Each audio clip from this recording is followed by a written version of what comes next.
இன்றைக்கி நம்ம அந்த மீன ராசியை பார்க்க போகிறோம். மீன ராசிக்கு இந்த புதன் பயிற்சி எப்படி இருக்கு மேம்? ஏன்னா 7 நாட்டு சனி வேறு நடந்துட்டுருக்கு.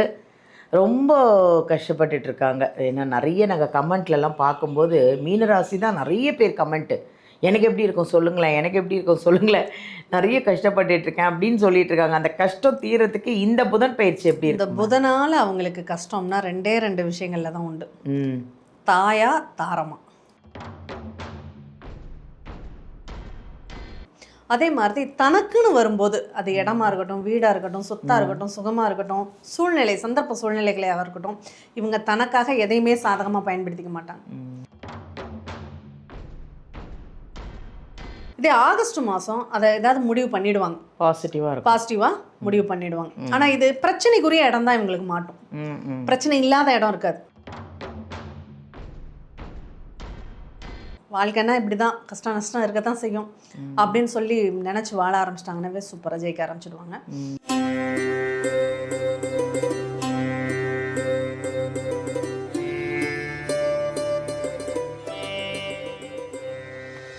ஜோதிடர் யுகம் சேனல் வியூவர்ஸ் அனைவருக்குமே வணக்கம். நான் பாலாம்பிகா. எங்கள் ஜோதிடர் யுகம் சேனலை பிரபலமாக்கி இந்த அளவுக்கு ஒரு கமெண்ட்லாம் கொடுத்து எங்கள் ஜோதிடர்கள் சொல்கிற பரிகாரத்தெல்லாம் அதை அழகாக பண்ணி இன்றைக்கி நாங்கள் நல்லாயிருக்கோம், ரொம்ப சந்தோஷமாக இருக்குது, நீங்கள் கொடுக்குற அந்த விஷயங்கள்லாம் அவ்வளோ நல்லா இருக்குது அப்படின்னு சொல்லி இன்னும் உங்களுக்கு நிறைய விஷயங்களை நாங்கள் ஒரு ஜோதிடர் மூலிமா நிறைய பயிற்சி நிறைய விஷயங்கள் எல்லாம் நாங்கள் உங்களுக்கு பரிகாரத்தோடு உங்களுக்கு கொண்டு வந்துட்ருக்கோம். நாங்கள் சொல்கிற ஒன்று தாங்க, நீங்கள் முதல்ல ஃபுல் வீடியோ பார்க்கணும் எப்போவுமே. ஏன்னா நிறைய நடுவில் இப்போ ஒரு ராசிக்கு சொல்கிறாங்கன்னா நிறைய நடுவில் விஷயங்கள், நிறைய நடுவிலே பரிகாரங்கள். இப்போ நீங்கள் அஜாக்கிரதையாக இருக்காதீங்க, இப்போ இது நடக்க போகுது, அப்புறம் இது சால்வ் ஆக போகுது, நீங்கள் எச்சரிக்கையாக இருக்கணுங்கிறதுக்காகத்தான் இந்த பதிவே முதல்ல உங்களுக்காக தான். இது எங்களுக்கு இல்லை, உங்களுக்காக தான், இந்த 12 ராசிக்காரங்களுக்காகத்தான் இந்த பதிவே. இன்றைக்கி அப்படி ஒரு அருமையான ஒரு ஜோதிடர், ஏஎல்பி ஜோதிடர் சாந்தி தேவி ராஜேஷ்குமார் அவர்களை தான் நம்ம இப்போ சந்திக்க போகிறோம். அவங்க இன்றைக்கி புதன் பயிற்சியை பற்றி சொல்கிறாங்க. இந்த 12 ராசிக்கும் புதன் பயிற்சி எப்படி இருக்க போகுது? ஏன்னா ஒரு பயிற்சிக்கும் ஒரு விஷயங்கள் பாசிட்டிவ் நெகட்டிவ் எல்லாமே இருக்குது. இப்போ இந்த புதன் பயிற்சியில் 12 ராசிக்கும் எப்படி இருக்க போகுது அப்படிங்கிறத விளக்கமாக உங்களுக்காக அந்த பதிவை எடுத்துகிட்டு வந்திருக்காங்க எங்கள் சாந்தி தேவி மேடம். நிறைய விஷயங்களை நாங்கள் ஃபாலோ பண்ணுறோம். ஃபுல்லாக வீடியோ ஸ்கிப் பண்ணாமல் ஒரு ராசிக்கும் நீங்கள் தான் பார்த்து உங்கள் பரிகாரத்தை நீங்கள் தான் செஞ்சு நீங்கள் நிவர்த்தியாக ஹாப்பியாக இருக்கணுங்கிறதுக்காக தான். ஓகேவா? இன்றைக்கி அவங்கள சந்திப்போம்மா சாந்தி தேவி மேடமா, வாங்க அவங்கள பார்ப்போம். வணக்கம் மேம். ஜோதிடர் யுகம் நேயர்கள் அனைவருக்கும் வணக்கம். இந்த நாள் இனிய நாளாக அமைய வாழ்த்துக்கள். உண்மையில் நீங்கள் சொன்னாவே இனிய நாளாகிடும் மேம். உண்மையிலே அழகாக சொன்னீங்க மேம். இன்றைக்கி புதன் பயிற்சி பார்க்க போகிறோம் இல்லையா? புதன் பயிற்சி அப்படின்னா என்ன, அது எப்போ வருது, அதற்கான அந்த 12 ராசிக்கும் எவ்வளோ நிறைய விஷயங்கள் நடக்க போகுது சொல்லுங்கள் மேம். கண்டிப்பாக நம்ம புதன் அப்படிங்கிற ஒரு கிரகத்தை பற்றி முதல்ல தெரிஞ்சுக்குவோம். இந்த புதன் யாருன்னா வித்தைக்காரகன்னு அர்த்தம். இப்போ நீங்கள் இந்த இடத்துல உட்காந்துருக்கீங்க, இவ்வளோ பேசுகிறீங்க, இவ்வளோ ஃபேமஸாக வெளியில் தெரியுறீங்க, உங்களுடைய நாலேஜை வெளிப்படுத்துறீங்கன்னா அதற்கு புதன் உங்கள் ஜாதகத்தில் வலுத்திருந்தால் மட்டும்தான் முடியும். அப்படியா? ஓ. நம்மளுடைய செயல்கள், புத்திசாலித்தனம், நம்மளுடைய அறிவுத்திறன் எல்லாத்துக்கும் சமயோஜித புத்தி அப்படின்னா அது புதன் தான் கொடுக்கணும். அப்போ இந்த புதன் தான் வித்தைக்கு எல்லாமே அதிபதி. இப்போ பொதுவாக பெருமாளை சொல்லுவாங்க காக்கும் கடவுள் அப்படின்னு. இந்த புதனுக்கு அதிதேவதை யாருன்னா பெருமாள். அந்த பெருமாளுடைய குணம் என்னவோ அவருடைய தசாவதாரங்களையும் நீங்கள் எடுத்துக்கலாம். சந்தர்ப்பத்துக்கு தகுந்த மாதிரி, சமயத்துக்கு தகுந்த மாதிரி, இன்னும் சொல்லப்போனால் இந்த கிருஷ்ணாவதாரத்தின் உள்ள அத்தனை கேரக்டரும் இந்த புதனுக்கு பொருந்தும் அப்படின்னு சொல்லலாம். அவருடைய அந்த சூழ்ச்சியாக ஒரு விஷயத்தை எதிர்கொள்வதாகட்டும். ஆனால் இந்த நல்லவர் அப்படிங்கிற ஒரு கேரக்டர், அதுக்காக தவறுகள் அதிகமாக பண்ணுவாருன்னு இல்லை. சூழ்ச்சி பண்ணுறாருன்னா அது தர்மத்தை காப்பதற்கான சூழ்ச்சி அப்படின்னு சொல்லலாம். அப்போ சுப கிரகங்கள்ங்கிற வரிசையில் இந்த புதனுக்கு முக்கியத்துவம் உண்டு. ஆனால் இவருடைய நிலை எப்படின்னா, அந்த மகாபாரதத்தில் கிருஷ்ணனுடைய ரோல் என்னென்னா பஞ்ச பாண்டவர்களுக்கும் கௌரவர்களுக்கும் நடுநிலையாக இருக்கக்கூடியவர் இல்லையா? அதே மாதிரி தான் இந்த புதன் நடுநிலையாக இருக்கக்கூடியது. அப்படின்னு சொல்லலாம். பச்சோந்தித்தனம் அப்படிங்கிறது இந்த புதனுக்கு உண்டு. அவங்க பக்கம் சேர்ந்தா அவங்க பக்கமும் பேசும், இவங்க பக்கம் சேர்ந்தா இவங்க பக்கமும் பேசும். அந்த மாதிரியான ஒரு கேரக்டர் வந்து புதன் பகவான். இப்போ இந்த புதன் ஒரு ஜாதகத்தில் நல்லா இருந்தால் தான் அவங்க நல்லா படிக்க முடியும், அவங்களுடைய அறிவை பயன்படுத்த முடியும். முக்கியமாக ஜோதிடத்திற்கு இந்த புதன்கிற கிரகம் நல்லா இருந்தால் தான் அவங்க ஜோதிட கால கணிதம் அப்படிங்கிறதே அவங்களால போட முடியும். அப்படியா? அந்த கணிதம் அப்படிங்கிற நிகழ்வுக்கு இந்த புதன் தான் காரணம். இப்போ ஆடிட்டிங் பண்ணுறவங்க, எழுத்துத்துறையில் இருக்கிறவங்க, இசைத்துறையில் இருக்கிறவங்க, அவங்க எல்லாருக்குமே கால்குலேஷன் லைனில் இருக்கக்கூடிய அத்தனை பேருக்கும் அளக்கிறது, கணக்கு பண்ணுறது, இது எல்லாத்துக்குமே புதன் தான். ஒரு வியாபார தந்திரம் அப்படின்னா அங்கேயும் புதன் தான் பேசணும். இப்போ நம்ம வியாபாரம், இப்போ நிறைய கடைத்தெருவுக்கு போகிறோம், அதில் யார் நமக்கு பிடிச்ச மாதிரி பேசுகிறாங்களோ அவங்கள்ட்ட தான் நம்ம பர்ச்சேஸ் பண்ணுவோம். அந்த மாதிரி தான் இந்த புதன் வந்து நம்மளை ரொம்ப வசீகரிக்கக்கூடிய தன்மை இந்த புதனுக்கு அதிகமாகவே உண்டு. காதல் கிரகம் யாருன்னா அந்த புதன் தான். அது அவ்வளோ அழகாக பேசும். அதனால இந்த புதன் ஒருத்தருடைய வாழ்க்கையில் ரொம்ப ரொம்ப முக்கியத்துவம் வாய்ந்தது. நம்மளுடைய உடம்புல நம்மளுடைய தோலுக்கு புதன் தான் காரகம். அதே மாதிரி பச்சை நரம்பு ஓடுது இல்லையா, அந்த பச்சை அப்படிங்கிற அந்த நரம்புக்கு புதன் தான். அப்போது இவ்வளோ ஒரு நன்மைகளை தரக்கூடியவர் இந்த புதன். இந்த புதனுடைய பெயர்ச்சியை வந்து பெருசாக யாரும் கண்டுக்கிறது இல்லை. காரணம் என்னென்னா, நம்ம வீட்டுக்கு மாதம் விருந்தாடிகள் வந்தால் நம்ம கவனிப்போமா என்ன, அவங்க எப்போதும் வர்றவங்க தானே அப்படிங்கிறது இருக்கும். ஆனால் என்னைக்காவது வருஷத்துக்கு ஒரு தடவை வர்றவங்கள நல்லா விழுந்து கவனிப்போம். அதே 2.5 வருஷத்துக்கு ஒரு தடவை வர்றவங்கள, இன்னும் 1.5 வருஷத்துக்கு ஒரு தடவை வர்றவங்கள, அப்போ லாங் கேப்பில் வர்றவங்க. அதே மாதிரி தான் இந்த கிரக பயிற்சிகளில் குரு 1 வருஷத்துக்கு ஒரு தடவை பயிற்சி ஆவார். அப்போ அதை ரொம்ப ஃபெமிலியராக பேசுகிறோம். 1.5 வருஷத்துக்கு ஒரு தடவை வரக்கூடிய ராகுகேதுவை பற்றி பேசுகிறோம். 2.5 வருஷம் கழித்து வரக்கூடிய சனி பயிற்சி பற்றி பேசுகிறோம். ஆனால் இந்த புதன் பயிற்சிகளை நம்ம கணக்கில் எடுத்துக்கிறது இல்லை. ஆனால் கணக்கில் எடுத்துக்கணும். அப்போ கணிதத்துறையில் யாரெல்லாம் சப்போர்ட் பண்ணுறாங்களோ, எழுத்துத்துறையில் யாரெல்லாம் இருக்காங்களோ, படிக்கிறதுல நல்ல ஒரு அறிவாளியாக ஒரு குழந்தை இருக்கணும், நல்ல ஒரு ஆக்டிவேஷனில் இருக்கணும், அறிவுத்திறனில் இருக்கணும் அப்படின்னா அதற்கு புதனுடைய அமைப்பு தான் ரொம்ப தேவை. அந்த புதனுடைய பயிற்சியை தான் நம்ம முக்கியமாக கவனிச்சாகணும். இந்த புதன் ஒவ்வொரு ராசிக்கும் என்ன கேரக்டரை வாங்கி செயல்படுத்துகிறார், எப்படியெல்லாம் அவங்களுக்கு பலன்களை தரப்போகிறார் அப்படிங்கிறத நம்ம தெரிஞ்சுக்க போகிறோம். அதுலேயும் இந்த கடகத்தில் இப்போ புதன் வந்து சஞ்சரிக்கக்கூடிய பயிற்சியை தான் நம்ம பார்க்க போகிறோம். ஏன்னா புதன் பெரும்பாலும் ஒரு ராசியை விட்டு ஒரு மாதம், சுமார் தோராயமாக ஒரு மாதம்னு எடுத்துக்கிறது உண்டு. ஆனால் ஒரு மாதம் துல்லிதமாக அவருக்கு ஒரு பயிற்சி அடைவாரா அப்படின்னா கிடையாது. அது 25 நாள்லேயே மாறும், 20 நாள்லேயே மாறும். இந்த மாதிரி அதுக்கு கால அளவுகள் ஃபிக்ஸட் அப்படிங்கிறது கிடையாது. ஆனால் இப்போது இந்த கடகத்தில் 32 நாட்கள் இந்த புதன் பயிற்சி ஆகிறாரு.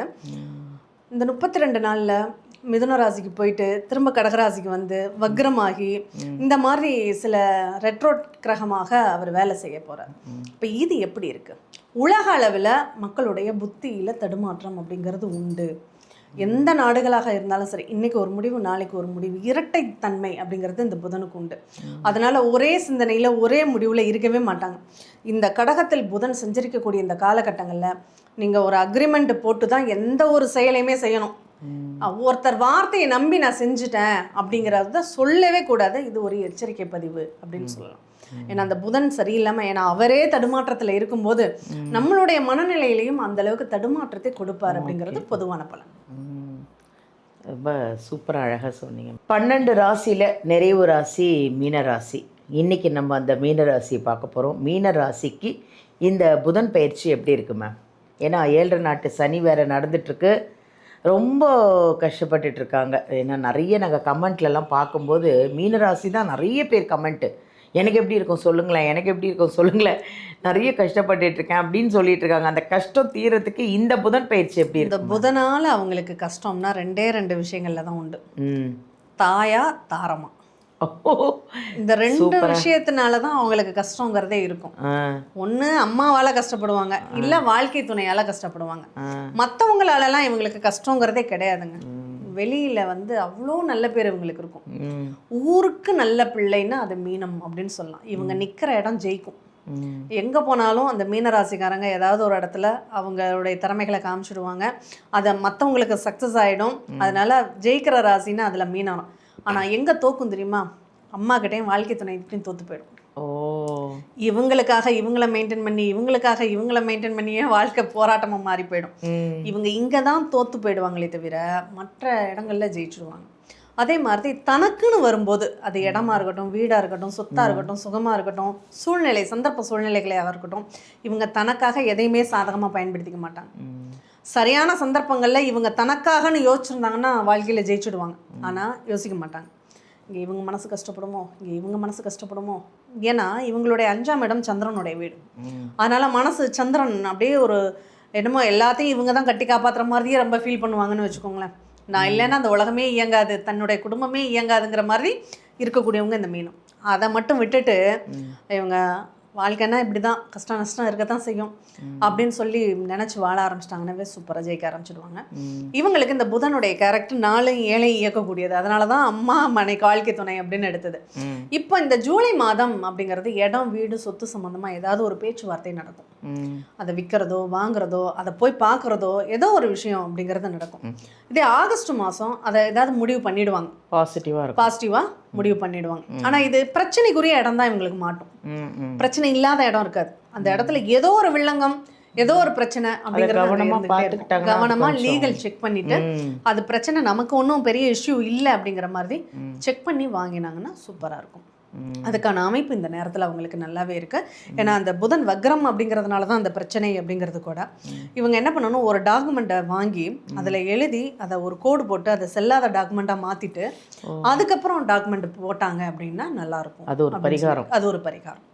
ஏன்னா டாக்குமெண்ட் பிரச்சனை வரணும்னு இருக்கு. அப்போ நம்மளே ஒரு டாக்குமெண்ட் பிரச்சனையை எடுத்துட்டு இல்லை அதில் ஒரு பக்கத்தை அடிச்சிடணும். ஓகே, ஒரு பக்கத்தை அடிச்சுட்டு அது 100 ரூபா ஸ்டாம்போ அல்லது 50 ரூபா ஸ்டாம்போ, இன்னைக்கு 100 ரூபாய்க்கு கீழே கிடையாதுன்னு வச்சுக்கோங்க, ஒரு 500 ரூபா ஸ்டாம்பா கூட இருக்கட்டும். அவங்களுடைய ஒர்த்து கெப்பாசிட்டியை பொறுத்தளவில் எவ்வளோ காஸ்ட்லியாக வாங்குறாங்களோ வாங்கி ஒரு குறுக்க ஒரு கோடை போட்டு ஒரு 4 வாசங்களை டைப் பண்ணி குறுக்க கோடை போட்டு அழிச்சு எடுத்துட்டு அதுக்கப்புறம் வேற ஒரு பத்திரம் வாங்கி பதிகிறாங்கன்னா சூப்பர். ஒரு நல்ல ஐடியா மேம். இது எல்லாரும் இப்போ இதை கடைப்பிடிப்பாங்க. உண்மையிலே இது ஒரு நல்ல புதுசாக கேட்குறேன்.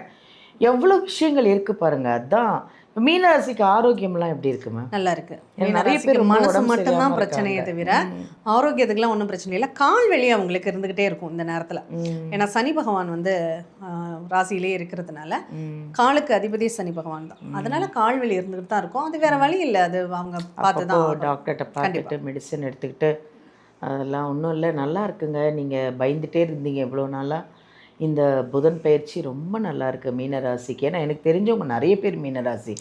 எப்போ பாரு நான் வந்து இன்டர்வியூக்கு வரும்போது எந்த கொஞ்சம் கேள, எந்த கொஞ்சம் மீனராசி எப்படி இருக்குன்னு கேள, எப்போதான் எனக்கு ஒரு ஜென்ரலாக இந்த 12 ராசிகளுக்குமே புதனுக்குரிய பரிகாரம் அப்படின்னாவே பச்சை பயிறு தானமாக கொடுக்கறது. ஓகே.